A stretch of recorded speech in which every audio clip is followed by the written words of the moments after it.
Saya Indah Lestari. Kali ini saya akan membahas mengenai uji Wilcoxon. Apa itu uji Wilcoxon? Uji Wilcoxon adalah uji non-parametrik untuk dua sampel berpasangan atau dependen dengan skala ordinal yang berfungsi untuk membandingkan data dan melakukan penilaian terhadap skor dari dua data. Selanjutnya, langkah uji Wilcoxon. Yang pertama, menentukan hipotesis. Yang kedua, statistik uji.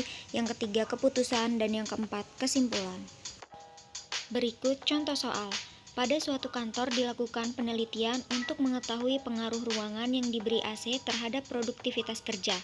Pengumpulan data terhadap produktivitas kerja pegawai dilakukan pada waktu sebelum AC dipasang dan sesudah dipasang.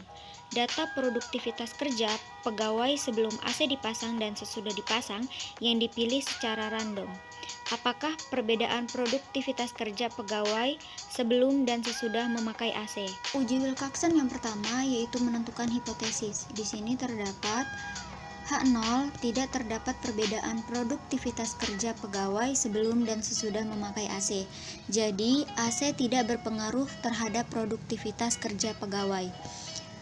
H1-nya terdapat perbedaan produktivitas kerja pegawai sebelum dan sesudah memakai AC. Jadi, AC tidak berpengaruh terhadap produktivitas kerja pegawai. Kemudian, di sini terdapat alfanya 5% atau 0,05 dan banyaknya data atau N sama dengan 10.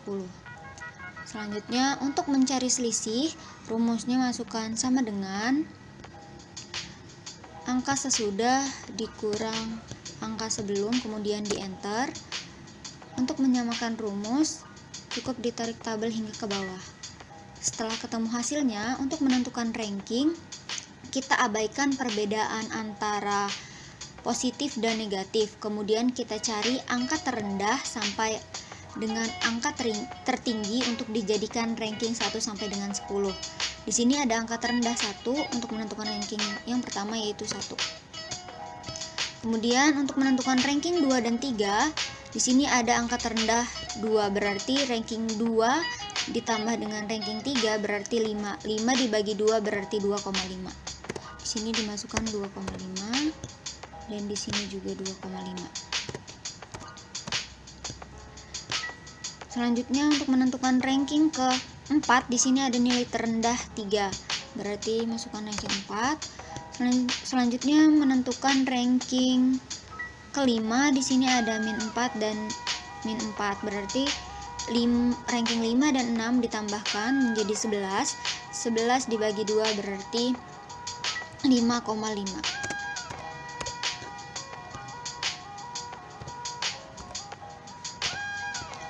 Selanjutnya untuk menentukan ranking ke-7, di sini ada 7 dan 8, di sini ada 5 dan 5 juga, berarti 7, 8, berarti 15 dibagi 2 menjadi 7,5.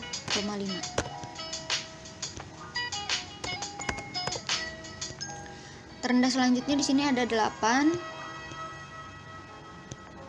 berarti ranking 9, dan di sini 9 menjadi ranking 10.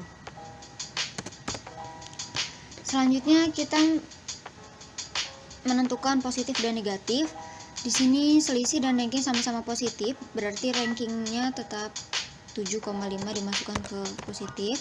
Dan di sini selisihnya 4, ranking 5,5 berarti dimasukkan di negatif.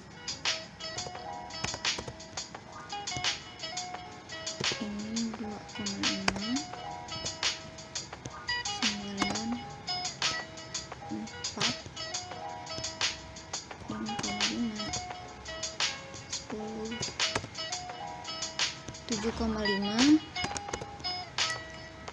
2,5, dan 1.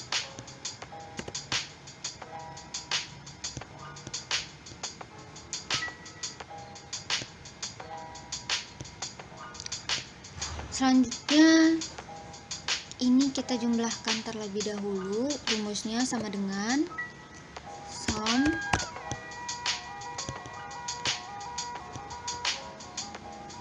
kita pilih tabel positif keseluruhan, kemudian kita enter. Sudah ketemu hasilnya, Kita tarik tabel untuk menyamakan rumus.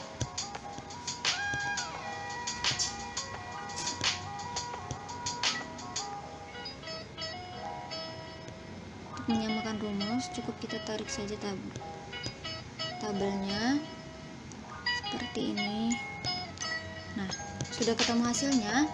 Untuk menentukan T-nya, di sini kita lihat angka antara positif dan negatif yang mana yang terendah, yaitu 18,5.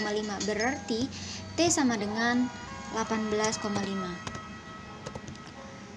Sedangkan untuk mencari T tabel, kita bisa lihat di sini alfanya 5% atau 0,05 dan N banyaknya data sama dengan 10.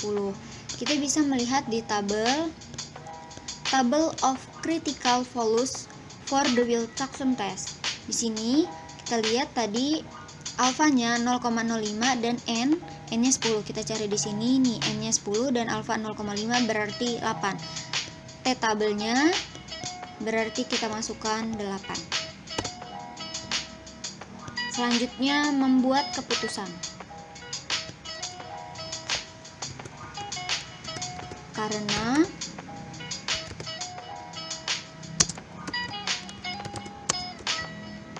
T-nya sama dengan 18,5,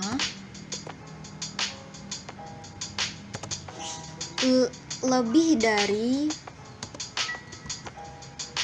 T tabel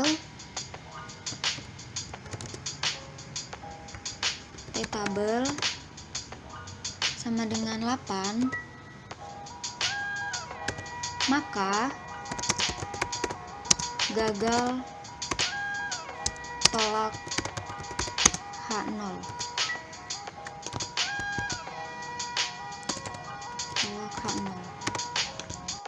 Kesimpulan, dengan tingkat signifikan sebesar 5%, maka terdapat cukup bukti untuk mengatakan bahwa ada perbedaan produktivitas kerja pegawai sebelum dan sesudah memakai AC.